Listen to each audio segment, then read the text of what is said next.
Abrir sus Biblias en esta hora, hermanos, en Mateo capítulo 12, versículo 43. Capítulo 12, versículo 43 de Mateo. Y, ¿sabes? Me llamó la atención esta semana un llamado telefónico que tuve. Y es el llamado de teléfono de un muchacho que yo le atiendo los autos a él hace bastante tiempo. Y bueno, yo lo conozco en realidad desde que él era muy chico, se crió en la iglesia, y el llamado de teléfono me dice: mira, no es para lo que siempre te llamo, para consultarte algo relacionado al tema de los autos, sino que en esta oportunidad te llamo para decirte que por favor estés orando, dice, por mi mamá, porque está con una situación de salud bastante complicada. Íbamos a la casa de mi hermana, ella se descompensó y rápidamente su boca se torció y entró como en una parálisis, no podía hablar, y dice: yo realmente me asusté sin saber qué hacer. El caso es que se me ocurrió ir al hospital y bueno, ahí la asistieron, pero yo te llamo especialmente, dice, para que vos estés orando por ella, porque la realidad de todo es que yo, me dice, no tengo autoridad espiritual para orar. De hecho, en el momento que ella estaba atravesando por ese problema de salud, ni siquiera me animé a nombrar al Señor por mi condición. Y a mí me llamó mucho la atención esas palabras, porque yo digo, un niño que creció en la iglesia, un niño que creció en la alabanza, un adolescente que creció en el entorno de lo que representa la iglesia, y un joven que hasta cierta edad se mantuvo ahí dentro de la iglesia sirviendo al Señor. De pronto, esa declaración de la falta de autoridad para poder orar por el problema de salud de su mamá. Y no es que esté mal que él pida oración. De hecho, cuando nosotros tenemos una situación, lo primero que hacemos, a donde acudimos primeramente, es precisamente a la iglesia. Mira, Marcelo, estoy con un problema, estate orando. Vivi, estoy con un problema, estate orando. Diego, y así funciona, porque así es lo de la iglesia. Lo que me llamó la atención fue el hecho de reconocerse con esta incapacidad espiritual para interceder en oración. Y yo he visto transcurrir los años de vida de este joven y he visto cómo rápidamente él se fue alejando, se fue desincronizando de la realidad de Dios y mordió parte del mundo y desgustó algunas cosas del mundo. ¿Y sabe qué pasó? Que el mundo verdaderamente se lo tragó. Y cuando esto ocurre por esa desincronización en nuestra vida espiritual, ocurre lo terrible. Ocurre que nuestra naturaleza empieza a crecer en nuestras vidas.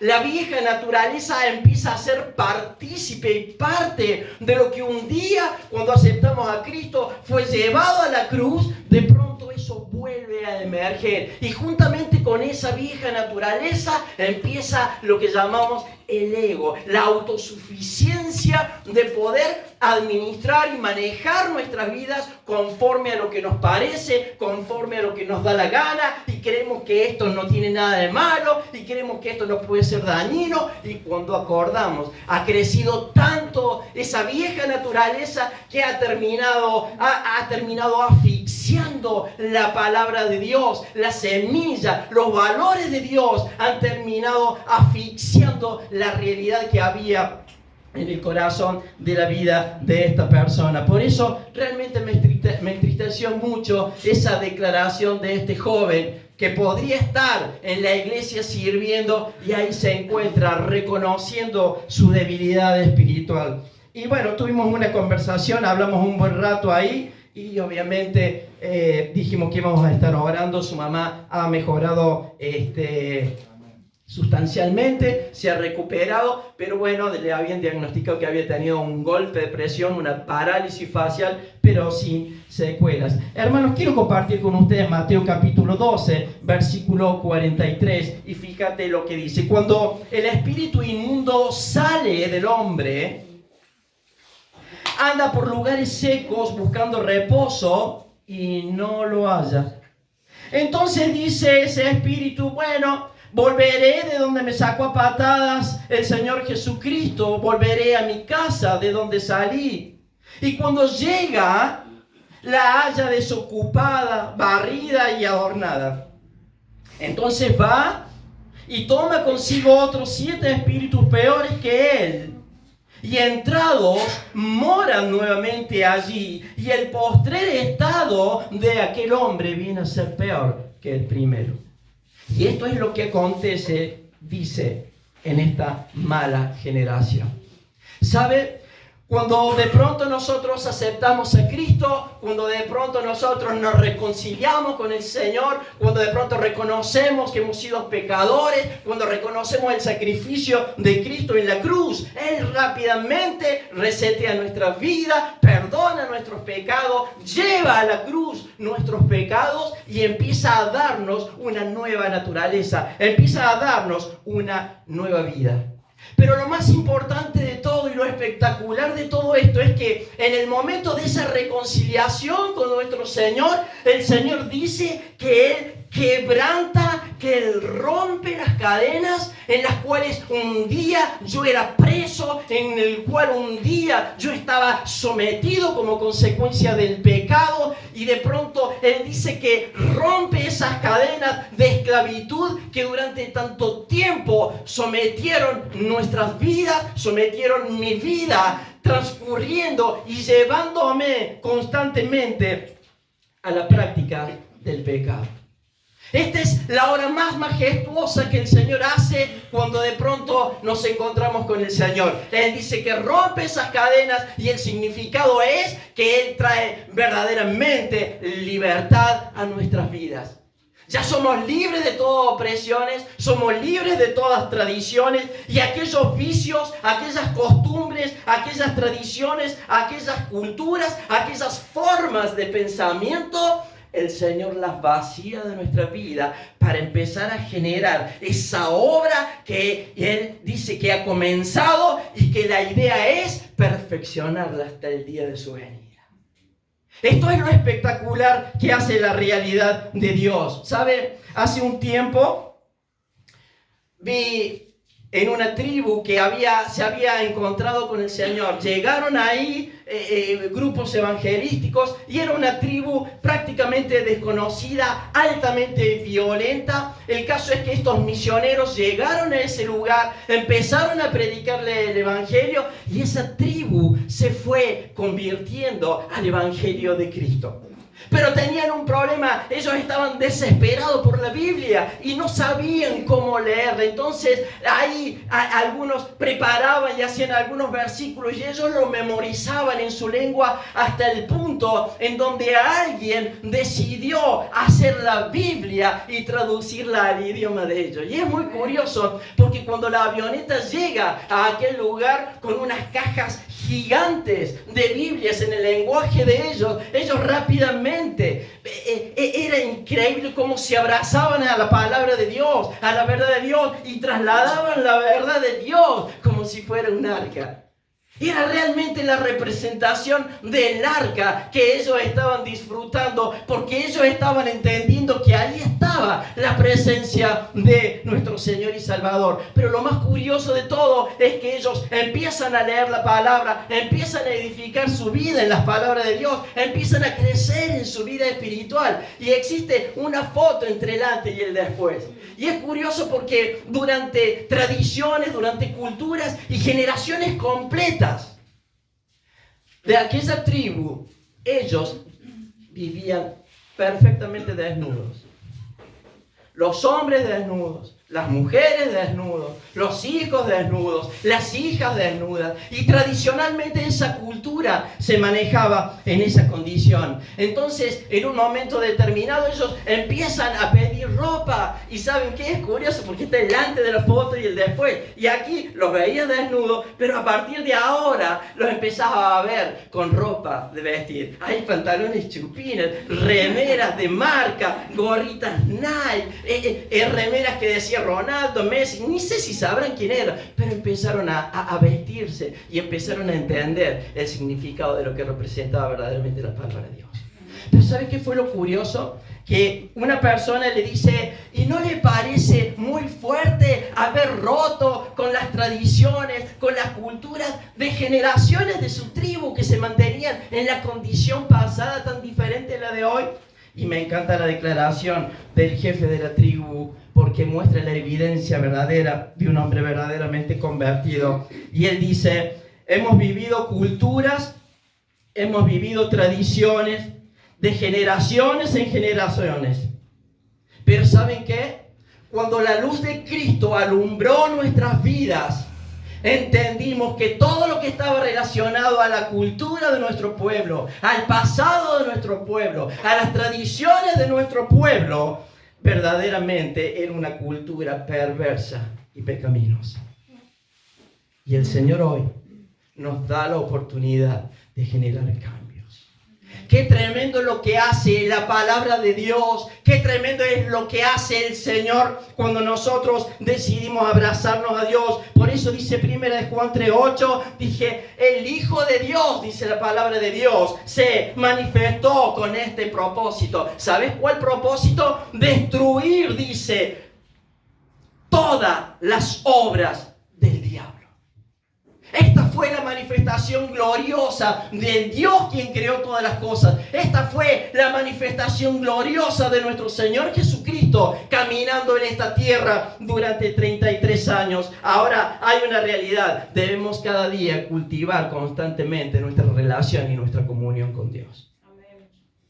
No termina simplemente con que hayamos aceptado a Cristo y nada más, sino que cada día de nuestras vidas debemos cultivar constantemente nuestra relación con el Señor a través de la palabra, a través de la oración, a través de la iglesia, porque cuando dejamos de cumplir esto, indefectiblemente mi vida espiritual empieza a apagarse progresivamente. Y cuando nuestra vida espiritual se empieza a apagar progresivamente, en donde a veces ni siquiera nos percatamos de que ya no somos tan espirituales como antes, en donde ya de pronto, bueno, nos da lo mismo si vamos o si no vamos, o si estamos o si no estamos, o si oramos o si no oramos, o si pasa una semana y leemos la palabra de Dios. Recuerdo un día voy a visitar a una hermana que pedía que fuéramos a orar, entonces le dije, bueno, le digo, mira, yo quería compartir un versículo de la Biblia con vos, entonces yo abro mi Biblia y esto es lo que quería compartir. ¿Te animás a buscar tu Biblia? Y tuvo 20 minutos buscando la Biblia. Y no la encontraba, dice, pero la tenía la Biblia. Y la buscaba, y revolvía, y abría el microondas, porque se ponía de acuerdo que se el microondas. No tenía idea dónde había guardado su vida. Entonces dije, bueno, no te hagas problema, vamos a leer de la mía. ¿Te das cuenta? Cuando esto empieza a pasar, nos empezamos a enfriar progresivamente, y ahí empieza verdaderamente el riesgo. ¿Y sabes cuál es el riesgo? Empieza a emerger nuestra autosuficiencia. Bueno, no es tan importante esto. Empiezo a sacar mis propias conclusiones, pero no termina ahí en la autosuficiencia, sino que el ego que un día había sido crucificado en aquella cruz, había sido llevado a aquella cruz, empieza rápidamente a emerger en nuestras vidas progresivamente. Y mira lo que pasa en lo espiritual. Nuestra naturaleza egoísta, nuestra naturaleza perversa, celosa, contenciosa, borracha, degenerada, lujuriosa, empieza a tomar posesión de nuestra vida. Empieza a tomar posesión del terreno perdido. Y rápidamente la carne, rápidamente nuestros pensamientos, rápidamente nuestras costumbres, nuestras prácticas vuelven, y como consecuencia nuestra vida espiritual se va degradando cada día, y ya no oramos dentro de la familia, ya no oramos por los hijos, ya no oramos como matrimonios, ya no intercedemos en oración por nuestros hermanos, porque ya todo empieza verdaderamente a desmoronarse en nuestra vida espiritual. Pero ¿qué más sucede? ¿Sabes qué más sucede? Que el crecimiento de mi vida espiritual indefectiblemente se detiene. Cuando mi vida espiritual se empieza a alejar de la realidad de Dios, mi vida, que debería estar en un constante crecimiento, buscando cada día la voluntad y la perfección de Dios, se detiene. Todo lo que era un proceso de transformación a lo largo de mi vida, en ese primer encuentro, en ese primer amor con mi relación al Señor, de pronto rápidamente aquello que era un beneficio y un gozo y una alegría, y era testigo de cómo el Señor iba cambiando, iba reseteando mi vida, y ya no hablaba exactamente igual, sino que mi único tema de conversación era hablar de la palabra de Dios constantemente. Rápidamente aquello se detiene abruptamente. ¿Sabes por qué? Porque simplemente dejaste de ser guiado por Dios. Cuando dejamos al Señor hacia un costado y lo empujamos hacia un costado, empezamos con nuestras conclusiones, empezamos con nuestras ideas, y ¿sabes qué? Tu ego empieza a tomar posesión de tu vida. Por eso somos tan insistentes. Cuidado que nadie se deslice. Cuidado, no pierdas tu mirada del Señor. No bajes la mirada del Señor. Cuidado con el mundo. Cuidado con lo que te rodea. Siempre tienes que estar atento a saturar tu mente y tu corazón constantemente con la palabra de Dios, para que esto de pronto no tome posesión sobre tu vida. Recuerdo un día estaba hablando con un joven y me dice: ustedes me podrán decir todo lo que ustedes quieran, pero cuando yo tengo una decisión tomada, yo no vuelvo atrás. Pero ¿sabes cuál es el problema?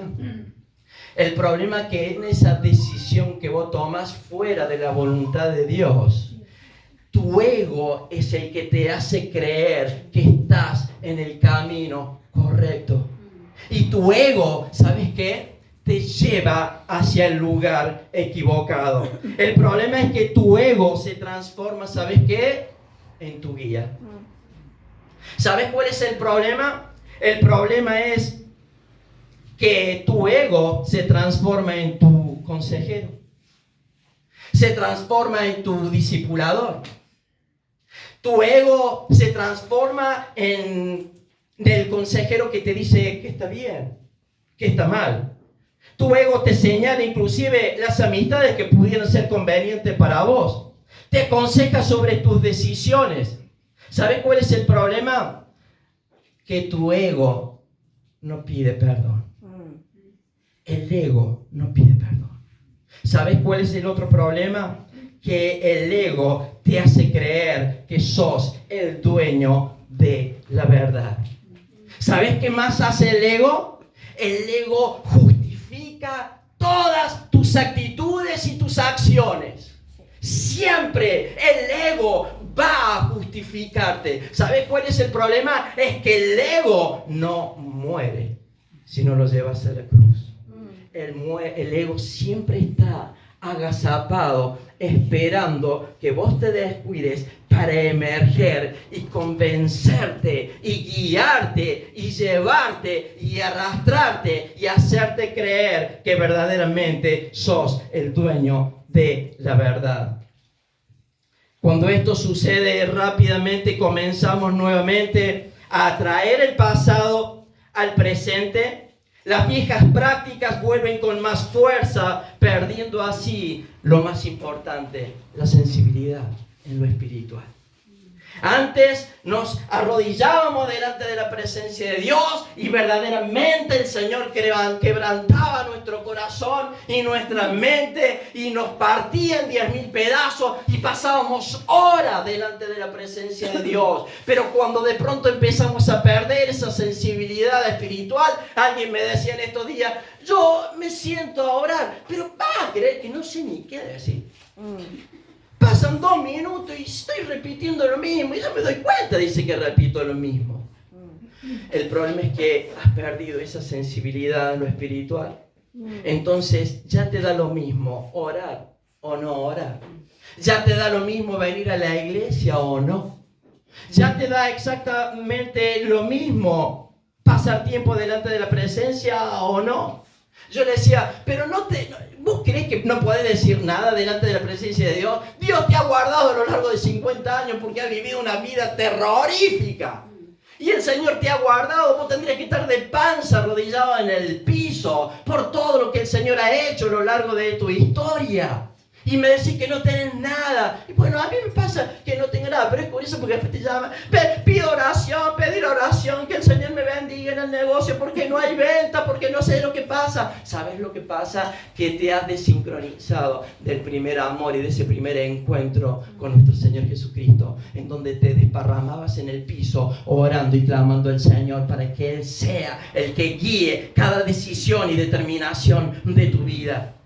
Te has olvidado de esa realidad, y cuando nos olvidamos de eso, hermanos queridos, estamos en un problema. Aquí no estamos por mérito propio, aquí estamos porque la gracia, porque el favor de Dios siempre está con sus brazos abiertos, como dice la canción. Él te lanza esas cuerdas de amor para traerte desesperadamente a su presencia, y es importante entenderlo. ¿Sabe por qué? Porque el ego es el que te lleva por el mal camino. Por eso dice el apóstol Pablo: tengo todos los días de mi vida que morir. Él dice: tengo que morir a mi yo, tengo que morir al ego continuo y constantemente, para no caer en la decepción, para no caer en esa trivialidad de nuestra vida espiritual ahí enclenque. No sé qué decir cuando voy a la iglesia, no sé cómo orar. Hermanos queridos, los peligros de no morir al yo. Salmo 51 dice: los sacrificios de Dios son, ¿sabes qué? El espíritu, dice, quebrantado. Y al corazón contrito y humillado, Dios no lo despreciará jamás. ¿Sabes qué? Una persona con un corazón contrito y humillado está dispuesto a hacer lo que Dios le pida sin oposición, sin resentimiento. Eso es lo que hace un corazón contrito y humillado. Está dispuesto, ¿sabes qué? A que Dios le pida sin oposición y sin resentimiento. Entonces, toda esa quejadera de: ay, Señor, ¿por qué permites esto? ¿Por qué me das esto? ¿Por qué no me das esto? Si el Señor no te da lo que pides, es porque no te conviene. Si el Señor ha cerrado una puerta conveniente en tu vida, es porque esa puerta que ha cerrado es para beneficio tuyo. Y deambulamos ahí: pero Señor, si los planetas están alineados, es una señal de que esto tiene que ser para mí. Y Dios constantemente te dice: no, porque eso no es beneficio para tu vida. Y cuando Dios cierra la puerta, hermano, nadie la abra. Cuando el Señor abre la puerta, nadie la cierra. Pero a veces, insistentemente, Dios cierra la puerta y ahí buscamos un martillo gigante para derribar esa puerta, porque estamos convencidos que ese es el camino correcto, que ese es el camino que Dios quiere para mi vida. Y Dios dice: no, no es por ahí, no va por ahí. Pero no conforme con eso, vamos y nos alquilamos una bocap, esas muritas que rompen las paredes, te limpian el terreno en 3 horas y media, te volvían la casa en 3 horas y media y no queda nada, y va y quieres romper la puerta y dejas ahí el camioncito de lado y decís: aquí está la puerta, y quieres entrar por la banderola del baño, un huequito así, hermano, que cuando caes al piso, al otro día amaneces con los ojos así. No era lo que el Señor tenía determinado para tu vida. No era lo que el Señor tenía determinado para tu vida. ¿Se acuerda la historia? Predicando Jesús a la multitud, les dijo: ¿quieren venir en pos de mí? Y todos dijeron: amén, sí, Señor, claro que vamos a ir en pos de ti. Y el Señor siguió caminando y se dio vuelta y dijo: bueno, níguese a sí mismo. Yo digo, ¿cuál habrá sido la reacción? ¿Habrá quedado alguien? Los que habían prometido: claro que vamos a ir en pos de vos, Señor. Vamos a dar la vida en pos de vos. Por supuesto, Señor. ¿Qué debemos hacer? El Señor agarra y le dice: ¿qué quiere venir en pos de mí? Niéguese a sí mismo. Yo no sé si quedó solo en aquel momento, pero ¿sabes qué? Negarse a sí mismo, hermano, significa renunciar precisamente a tu autosuficiencia, a mi autosuficiencia, a mi ego, para obedecer ya no la voluntad mía, sino la voluntad de Dios. Eso es verdaderamente creer. Pero ¿sabes qué es más negarse? Negarse es despojarse y abandonar las viejas prácticas que un día me habían tenido sometido y esclavo y prisionero del pecado. ¿Sabes qué más es negarse? Es renunciar a todo lo que está en contra de Dios. ¿Sabes qué es más negarse? Es rechazar toda clase de propuestas que estaban ligadas a nuestra vieja naturaleza. ¿Sabes qué es más negarse? Es restringir toda influencia que persiste en el día a día en arrastrarnos por el mal camino. Lo opuesto, ¿sabes qué es? Es reconocer la autoridad constantemente sobre mi vida. Y esa autoridad constantemente sobre mi vida debe ser Jesús. Él debe ser esa autoridad constante. Pero ¿sabes qué más significa? Significa descartar todos mis intereses y todos mis caprichos. Y entonces cuando vos entiendas eso, el Señor bendecirá tu vida, bendecirá tu alma, bendecirá tu familia, tu negocio. ¿Sabes por qué? Porque cuando yo obedezco a la voluntad de Dios, todo lo demás viene, dice la palabra, por añadidura. Pero la clave es la obediencia de la verdad de Dios. Pero ¿qué más dice? El que quiere venir en pos de mí, niéguese a sí mismo. ¿Y qué más dice? Tome su cruz. ¿Y sabe de lo que habla esto? Habla de compañerismo con nuestro Señor. Habla de una unión constante con su Espíritu. Habla de una vida activa, constante espiritualmente. Todo lo que necesito entender para que mi vida sea moldeada. La pregunta es, ¿me estaré negando a los cambios que el Señor quiere en mi vida? ¿Me estaré negando a mí mismo para poder seguir a Cristo libre de todo peso de pecado? ¿Estaré verdaderamente renunciando constantemente a mi yo? Menguar yo, dice la palabra, para que verdaderamente sea Cristo viviendo en mí. Hermanos, si yo entiendo esto, el significado de renunciar, de rechazar, de restringir, entonces, como dijimos recién, Él bendecirá con toda bendición en lo espiritual. Él saturará nuestras vidas de paz, Él saturará nuestras vidas de gozo, de felicidad, de las promesas que Dios ha establecido. A pesar de las circunstancias adversas, Él nos puede, y es el único que puede garantizar confianza y esperanza. Porque sabe, Él vino, dice la palabra de Dios, a buscar lo que se había perdido.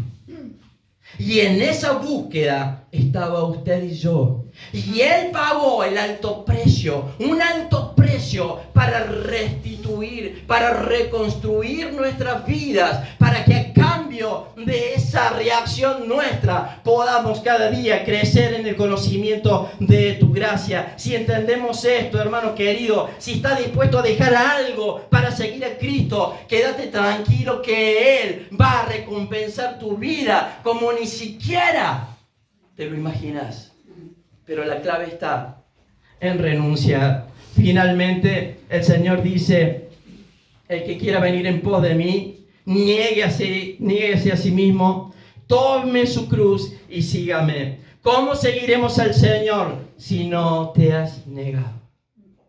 ¿Cómo vamos a seguir al Señor si todavía hay ciertos aspectos de mi vida que son los administradores de ciertas conductas de mi vida? No se puede, no se puede. Por eso, hermanos queridos, seguir a Cristo significa perder lo que yo creía que era ganancia para mi vida. ¿Sabe? Yo siempre pensé que mis amistades eran lo más valioso que yo tenía. Y cuando a mí me preguntaban de ir a la iglesia, yo decía, pero si yo tengo que ir a la iglesia y perder las amistades que yo tengo, sería una tragedia para mi vida. Me parecían que las amistades eran el tesoro más grande que yo tenía y justificaba todas mis actitudes y todas mis acciones, y de hecho justificaba las actitudes y las acciones de mis amigos, creyendo que todos eran una especie de Teresa de Calcuta. Recuerdo, yo siempre pensaba, y tenía un amigo, muy amigo mío, el Noni. El Noni era un tipo soltero de 50 años, imagínate. Un diablo.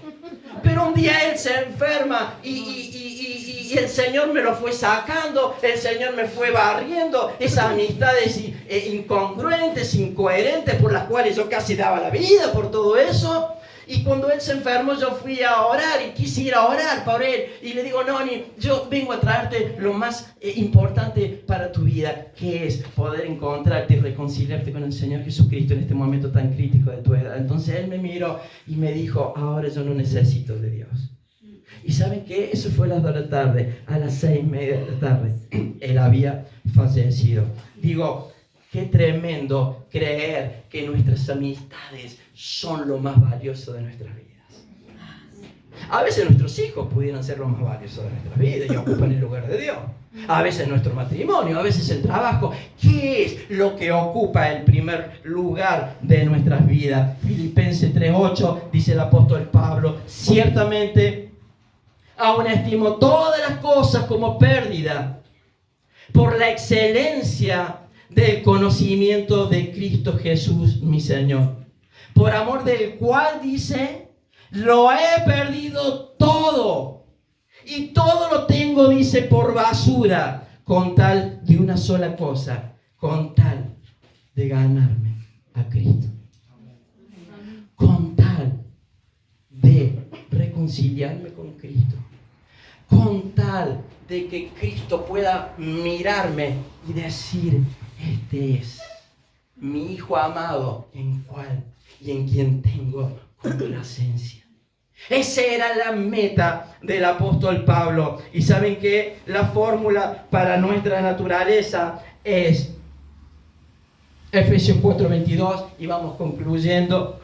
4:22 de Efesios, y dice, en cuanto a la pasada manera de vivir, dice, despojaos del viejo hombre que está viciado conforme a los deseos engañosos, y renovaos en el espíritu de vuestra mente, y vestíos, dice, del nuevo hombre. ¿Según quién?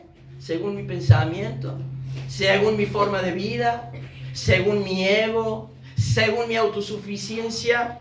No, según Dios, en justicia, santidad y verdad. ¿Sabe? Yo tengo a un familiar que he visto a lo largo de la historia, en los últimos 35 años de su vida, como sosteniendo la bandera del ego, sosteniendo su autosuficiencia, lo perdió todo. He visto cómo perdió su familia, cómo perdió su relación con los hijos, cómo perdió su relación en lo laboral, cómo se perdió de poder encontrarse con gente que verdaderamente le hubiera cambiado la vida. Pero lo más complicado de todo es que el ego lo ha convencido de tal forma que el ego es el que direcciona su vida, haciéndole creer que es la verdad. He visto cómo en los últimos 40 años de vida, 35 años de vida, su matrimonio se desplomó y se desintegró simplemente por darle rienda suelta al ego. Hermano, es tristísimo lo que podés llegar a perder si no someto mi voluntad todos los días a la presencia de Dios. Es terrible lo que podemos perder si verdaderamente no tomamos conciencia del significado que representa estar cada día tomado de la mano de Dios. Que el Señor te bendiga, que el Señor te fortalezca. Y terminamos con una oración.